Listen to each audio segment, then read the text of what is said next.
Hello everyone, मी अपर्णा राऊत. स्वागत आहे तुमचं जी अविष्या यूट्यूब चॅनलवर. आणि आज संडे आहे आणि सकाळचे 11:30-12 झाले आहेत. कामं सगळी आवरली आहेत. अगदीची आंघोळसुद्धा झाली आहे, त्याचं खाऊन वगैरे झालं आहे. आणि तो इतर वेळी झोपतो आंघोळ करून, पण आज त्याला काही झोप आलेली नाही आणि खेळतोय तो. सो आज काय काय असणार आहे म्हणजे जेवणात किंवा संडे स्पेशल काय काय रेसिपीज असणार आहेत ते तुमच्यासोबत मी शेअर करते. सो स्टे ट्यून आणि ब्लॉग शेवटपर्यंत नक्की बघा. हाय हाय एव्हरीवन, हॅलो एव्हरीवन, हाय कर बेटा, हाय हाय. सो अद्विकला ही झाडं तोडायची आहेत. त्याने एक झाड माझं उपटून त्या दिवशी फेकून दिलं लिटरली. अद्विक झाडं नाही तोडायची. सो इकडे आईने सगळी तयारी करायला लावलेली. सूपसाठी जो काही मसाला लागणार आहे ना, तो आधी ती बनवणार होती. सो त्याची तयारी चालू आहे. सो मसाल्यासाठी आईने इकडे खडे मसाले भाजून घेतले आहेत. त्यामध्ये धणे, दालचिनी, मसाला वेलची, जावित्री आणि जिरं आहे. एकदम मंद आचेवर अगदी थोडंसं भाजून घ्यायचं आहे ते. आणि इकडे तेजपत्ता तिने बाजूला काढून घेतलाय, लसूण सुद्धा आहे. सो आईने जे हे मसाले भाजून घेतलेत ना, त्याचे आपण आता मिक्सर मध्ये बारीक वाटून घेऊया. वाटून घ्यायचं ना हे पण, लसूण पण का, लसूण. सो जे खडे मसाले आपण भाजले होते ना, म्हणजे मसाला वेलची, जिरं, धणं, दालचिनी, हे सगळं थंड झाल्यावर ना त्याची एकदम फाईन पूड बनवायची आहे. आणि हा मसाला तुम्ही अगदी दुसऱ्या कोणत्याही शाकाहारी किंवा मांसाहारी भाजीमध्ये सुद्धा घालू शकता. आता सूपला लागणाऱ्या प्रमाणापेक्षा मी थोडा एक्स्ट्रा बनवला होता मसाला, कारण मला तो दुसऱ्या भाजीमध्ये सुद्धा वापरायचा होता. आणि अद्विकला ना मी अधूनमधून चिकन किंवा मटनचं सूप देतच असते. सो मला त्याच्यासाठीही ते उपयोगी येईलच. आता तुम्ही जर फक्त सूपसाठीच हा मसाला बनवत असाल ना, तर हे बारीक झाल्यावर ह्यामध्येच ना भाजलेल्या सुक्या खोबऱ्याचे काप सुद्धा बारीक करून घ्या. आता मला हा मसाला स्टोअर करायचा होता, म्हणून मी काय केलं, आधी मसाला फिरवून घेतला, तो काढून घेतला, डब्यामध्ये ठेवला. आणि त्याच्यानंतर माझ्याकडे जे सुक्या खोबऱ्याचे काप होते ना, ते मी फिरवून घेतले.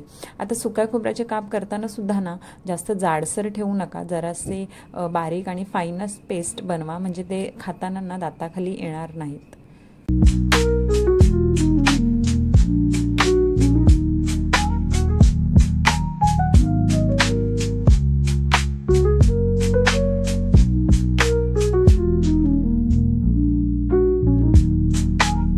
सो इथे अगदी बारीक अशी पूड सुद्धा रेडी आहे माझी खोबऱ्याची.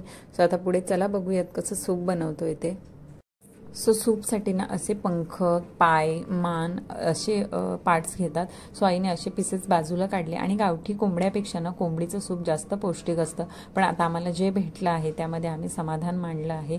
आणि आईने त्याच्यामध्ये बारीक केलेलं लसूण घातलंय. त्यानंतर मग आपण जो मसाला बनवला आहे ना, तो 2.5 चमचे तिने टाकला आहे. आणि ज्याला जसं पाहिजे कन्सिस्टन्सी त्यांनी तसा मसाला ॲड किंवा कमी जास्त तुम्ही करू शकता. आता आम्हाला ह्या प्रमाणासाठी एवढा मसाला बस होता, म्हणून आम्ही तेवढा घातला. त्यानंतर मग आईने जी खोबऱ्याची आपण पूड केली आहे ती घातली आहे, सुकी खोबऱ्याची पूड 2.5 चमचे. आणि याची कन्सिस्टन्सी जास्त जाडही ठेवू नका आणि पातळही बरी नाही, जी मीडियम असेल ना तसं तरच खायला बरं वाटतं. आणि त्याच्यामध्ये गावठी तूप, तमालपत्र ॲड केलं आणि नंतर मग त्याच्यामध्ये गावठी तूप घातलं. आणि तुम्हाला हवं तर तुम्ही त्याच्यामध्ये कोमट पाणी थोडंसं करून टाकू शकता. आणि सेम ना तुम्ही जर व्हेजिटेरियन असाल ना, तर चिकन मटनच्या जागी तुम्ही हरभरे ॲड करून आणि सेम प्रोसेस करून तुम्ही छानपैकी सूप बनवू शकता. गावठी कोंबड्याचं मटण माझं ऑल टाइम फेवरेट.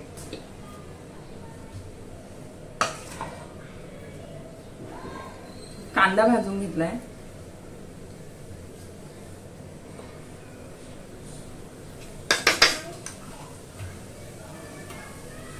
माझ्याकडे ऑलरेडी खोबऱ्याचं जे आपलं वाटप असतं ते होतं, त्याच्यामुळे मग मी त्याच्यामध्ये कांदा फक्त ऍड करते आणि ते फिरून घेते. ह्याच्यामध्ये कोथिंबीर, मिरची, आलं, लसूण सगळं ऑलरेडी आहे. तर आता फिरून घेते तोपर्यंत इकडे सूप पण होते. आणि तुमच्याकडे खूप वारा येतो, त्याच्यामुळे गॅसला वारा लागतो.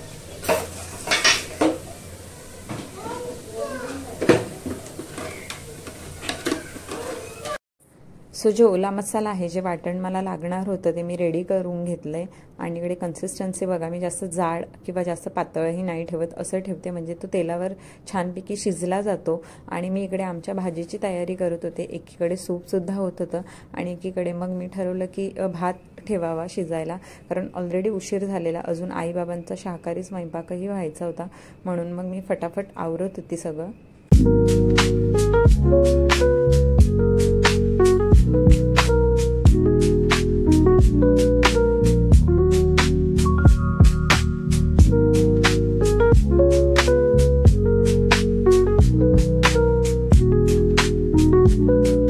आणि बघा इकडे मस्त यम्मी असं आपलं सूप रेडी आहे. आणि ह्यामध्ये तुम्ही ऑलरेडी मिरी घालू शकता. आता अद्विकला द्यायचं होतं म्हणून मी मिरी ॲड नव्हती केली. आता यांना आणि मला खायला मग मी वरून मिरी ॲड केली त्यामध्ये. आणि बघा अद्विक किती छान खातोय. आणि हे ना खूप पौष्टिक असतं आणि अद्विकला आवडतं सुद्धा. सो मी ना त्याला देतच असते चिकन, मटन किंवा काही नसेल तर मग हरभऱ्याचं पण करते, तेही चांगलं असतं, तेही तुम्ही देऊ शकता तुमच्या बाळाला. सो ही माझी सिंपल पद्धत आहे, तुमच्यासोबत शेअर करते. एका पॅनमध्ये गरम तेलामध्ये 2 तमालपत्र मी ॲड केले, 2-3 पाकळ्या त्याच्यामध्ये लसणाच्या ठेचून घातल्या आहेत, वरून कांदा टाकला आहे आणि नंतर मग त्याच्यामध्ये लगेच मी मीठ टाकते, कारण ना मीठ टाकल्यावर कांदा चांगला मऊ होतो आणि शिजला जातो. मी कोणत्याही भाजीत ना कांद्यावर आधी मीठ टाकून घेते, काही टाकण्याआधी कांदा छान शिजला जातो. आणि अशी कोणती वेगळी भाजी वगैरे बनवायला घेतली ना की मी काय करते, एका वाटीमध्ये ना मसाला आणि हळद, मला जेवढं माहिती आहे किती प्रमाण लागणार आहे तेवढं मी आधीच काढून घेते, कारण मग वेळेवर टाकायला गेलं ना की मला ना गोंधळ उडतो आणि मग ते माझ्या हातून कधी जास्त पडतं कधी कमी पडतं. म्हणून मी नेहमी वाटीमध्ये ना मसाला, हळद आणि जे काही आपल्याला स्पायसेस दुसरे लागणार आहेत ते मी नक्कीच काढूनच घेते, म्हणजे मला ते प्रमाणात टाकायला बरे पडतात. सो इकडे कांदा आपला छानपैकी शिजून आणि असं पिंकेश झाला आहे. मग मी त्याच्यामध्ये मसाला आणि हळद ॲड केली आणि छानपैकी एकत्र करून दिला आहे. त्यानंतर मग आपला जो गरम मसाला आपण घरी बनवला होता मगाशी तो ॲड केला आहे आणि छानपैकी ते सगळं शिजून दिलं आहे. त्यानंतर मग जे वाटण केलं होतं खोबऱ्याचं, मिरची, आल्याचं, ते सगळं मी व्यवस्थित शिजून दिलं आहे. आणि मग नंतर ना ते थोडंसं शिजत ठेवलं आहे आणि ना मंद आचेवर एकदम शिजवल्यावर ना असं तेल सुटल्यानंतर ना मग ते छान भाजलं जातं आणि मग नंतर त्याच्यामध्ये तुम्ही कोणतीही भाजी असेल ती ॲड करू शकता. सो मी इकडे सगळं आता एकत्र करून घेते आणि हे बघा मस्तपैकी आता त्याला तेल सुटलेलं आहे. असं तेल आलं पाहिजे बाजूला, म्हणजे मसाला चांगला शिजलेला आपल्याला समजून येतो आणि त्याच्यामध्ये मग आपली जी काही भाजी आहे ती ॲड करायची आणि पूर्ण एकत्र व्यवस्थित करून घ्यायची. मला काही एवढं चांगल्या रेसिपीज वगैरे बनवता येत नाही, जे काय आहे तेवढं मी तुमच्यासोबत शेअर करते. कदाचित प्रत्येकाची पद्धत वेगळी असू शकते. आता ही माझी पद्धत आहे, तुमची पद्धत वेगळी असू शकते, हरकत नाही. एकदम मस्तच वास येत होता भाजीला, तोंडाला पाणी आलेलं. आणि नंतर मग त्याच्यामध्ये ना वाटणाचं जे पाणी होतं ते मी वर झाकण ठेवलं आणि ते पाणी ठेवलं. आणि कधीही भाजीत ना गरम पाणीच टाका, थंड पाणी टाकू नका. सो तुम्ही आतापर्यंत पाहिलं की मी भाजी वगैरे शिजायला ठेवली, त्यानंतर स्वयंपाकही झाला, जेवायला बसलो. त्यानंतर म्हटलं संध्याकाळी कुठेतरी बाहेर जाऊया, पण अद्विकने खूप किरकिर केली आज आणि मला काही सुचत नव्हतं मी काय दाखवू, कुठून शूट करू आणि खूप कंटाळा आलेला, तो किरकिर करत होता. त्यानंतर संध्याकाळी त्याने स्वतःचा पायसुद्धा भाजून घेतला अगरबत्तीने, त्याच्यामुळे मला काही सुचत नव्हतं. मग मी त्यालाच घेऊन बसलेले आणि कळत नव्हतं काय शेअर करू. पण मी हे ज्या सूपची किंवा भाजीची जी व्हिडिओ शूट केलेली म्हटलं तुमच्यासोबत शेअर करावी, म्हणून मी या व्हिडिओज अपलोड केल्या. सो व्हिडिओ पूर्ण पाहिल्याबद्दल तुमचे मनापासून आभार. आणि व्हिडिओ आवडली असेल तर लाईक करा, शेअर करा, सबस्क्राईब करा. Thanks for watching.